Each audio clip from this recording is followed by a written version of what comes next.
All right, to start off today, I'm going to show you a short video of what took place today that is highly prophetic.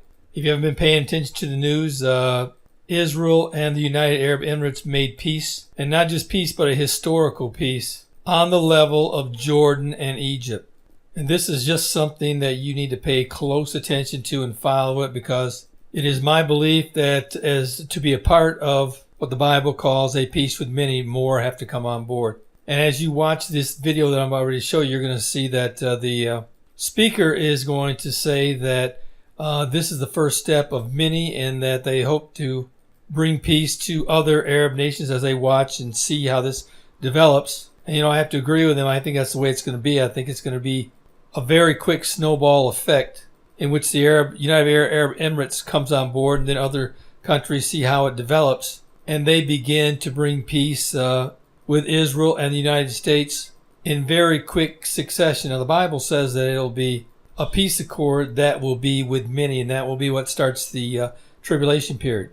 But this is something I've said all along. You need to keep your eyes on Israel. Forget about all these other conspiracy theories that many in the world are talking about today. This is where you need to keep your focus. The tribulation period isn't going to begin with a virus. The tribulation period is not going to begin with a vaccine. What the tribulation period will begin is with peace with many, which is found in Daniel 9:25 through 27.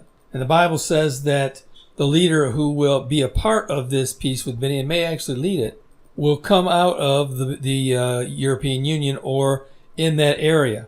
Now, certainly I can't tell you what the breakdown is going to be, because there are at this time 27 nations.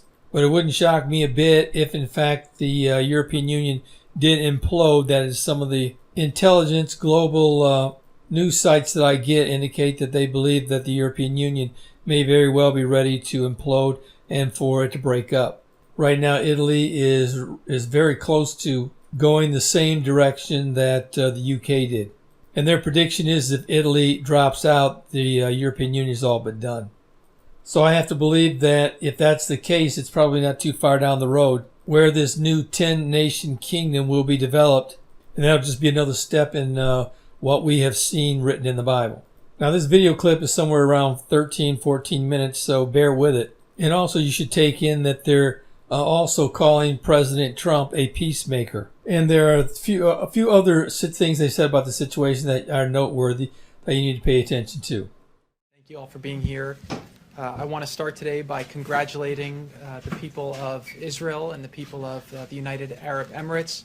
Today is a historic breakthrough and a great day for peace. I also want to congratulate President Trump on this milestone. He worked very hard on this with his team. We worked with Prime Minister Netanyahu and the Crown Prince Mohammed bin Zayed, who really are two visionary leaders who made a big step forward today to really change the region. The last time we had an agreement like this in the region was 1994, when Israel made an agreement with the Kingdom of Jordan, which stopped aggression and helped bring forward peace. Over the last 26 years, there's been a lot of developments in the region, some positive, but many that have set the region back, and it has led to lots of lives being lost, lots of opportunity and hope being destroyed, and a region that really has had a lot of problems. When President Trump came into office, we had a caliphate for ISIS in the Middle East, which was the size of Ohio. We had a lot of instability. Iran's aggression was being felt all throughout the region. A lot of their proxies were very well funded and causing instability in Yemen and in Syria and in other places. And now we're in a position where we've been able to work with our allies. A lot of our allies felt abandoned. President Trump's been able to rebuild those relationships. His first trip as president was to Saudi Arabia in May of 2017, where he laid out the problems that were facing the region and very clearly articulated that in order to make progress, we'd all have to work together around common goals, and we'd have to acknowledge historic differences and historic conflicts, but we can't let those conflicts hold us back. President Trump's leadership, the ability to build the relationships with the leaders in the region, people were modernizing their society and realizing that we needed a new paradigm. On President Trump's visit to Saudi Arabia, we made an agreement with a lot of these countries that we were going to start a counter-terror finance center, and since then we've worked to limit the amount of funding that's gone to extremist groups. We worked with Saudi Arabia, which is the custodian of the two holy sites, and we worked with them to do a counter extremism center to combat online extremism, and that's made a big difference because you can't solve the short-term problem without taking on the long-term fight. We've seen Saudi Arabia make a lot of modernizations over the last years, giving more rights to women and taking steps in the right direction, which have been very positive. And now today's breakthrough really allows us to go forward. To give you a little bit of background on this deal, this is something that's been in discussions now for over a year and a half. We were talking with Israel, we were talking with the United Arab Emirates about moving forward. Obviously, because of the Israeli elections and because of some other things that were happening in the region, this is something that was talked about but never really got to the right place for it to happen. As you know, with deals happen when deals are ready, and peace deals are very rare and very historic, and there's a lot of reasons why people would be held back from moving forward. What we saw was when the president rolled out his vision for peace, which we worked very hard on for a couple of years to really try to understand the issues in the region between the Israelis, the Palestinians. He put forward 180 pages of detail on how we can address the issues of the past, but also figure out how to move forward.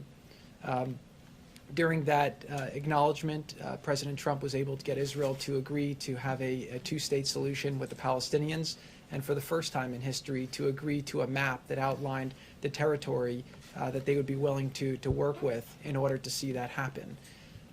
That showed a lot of people in the region that Israel was serious about really moving forward and making peace, and also showed them that President Trump's leadership and diplomacy could make things happen that hadn't happened previously. What happened is, as Israel was discussing with us, taking Israeli law and sovereignty to areas of the West Bank and applying it. We were having these discussions, and over the last 6 weeks, the discussions between UAE and Israel started accelerating around this being a potential different path. We all saw Ambassador Oteba's op-ed that came out that said that he thought applying Israeli sovereignty to these areas would be detrimental to the region. And a new option was created that was discussed that ultimately both countries thought was a much more viable option to go forward. Israel's agreed to suspend those efforts at this time, and as a result, we're going to focus on bringing these two countries together. This is really a historic breakthrough, and it shows that President Trump's leadership from the Riyadh speech till today, you see a much different Middle East than what he inherited. So thank you to Jared for that summary, and it's been extraordinary work by a number of fine diplomats working under President Trump's leadership to arrive at today's outcome. Jared Kushner has been at the forefront of those efforts. Avi, Brian Hook, and others have put in just tremendous work under the president's direction to get where we are here today. And I know, Jared, you don't have a diplomat title, an ambassador title, but we don't have a finer ambassador, especially in the region, than Advisor Kushner. So thank you for those remarks and for the really incredible effort. I want to start by congratulating today the President of the United States, the Prime Minister of Israel, Bibi Netanyahu, and Crown Prince Mohammed bin Zayed. This is a remarkable achievement, and the achievement is now will now be known in history as the Abraham Accords, or the Ibrahim Accords in the Muslim countries, or the Abraham Accords in Israel. It's something very special. It's something that doesn't happen very often. Very few of my predecessors as National Security Advisor have been able to come to this podium to announce a peace deal in the Middle East. It's a very rare thing. As I said earlier in the Oval Office today, the President is going to be known in history as one of the change makers and one of the remarkable leaders in the Middle East, and that's not something that you may have thought of when he came into office. But one of his very first steps was repairing our relationship with Israel, which had been badly damaged, especially in the last month of the prior administration. The president did something that was unheard of. Many presidential candidates going back 2 decades had promised if they were elected, they would move the United States Embassy in Israel from Tel Aviv to Jerusalem. President Trump had the courage to do it, and he developed wonderful credibility and a reservoir of goodwill in Israel. He recognized the Golan Heights as being Israeli territory, and took those away from a very what could have been a very destabilized situation that we've seen develop in Syria. He destroyed the physical caliphate of ISIS, which Jared had said was the size of Ohio. It stretched across the Middle East, and terror reigned because of the caliphate. He brought justice to al-Baghdadi, who had killed so many Americans, Sotloff and Mueller and Kasich and Foley. He'd put maximum pressure on Iran and cut off much of the terrorist funding that was going to proxy wars in Yemen, in Hezbollah, in Lebanon, in Syria, and throughout the region.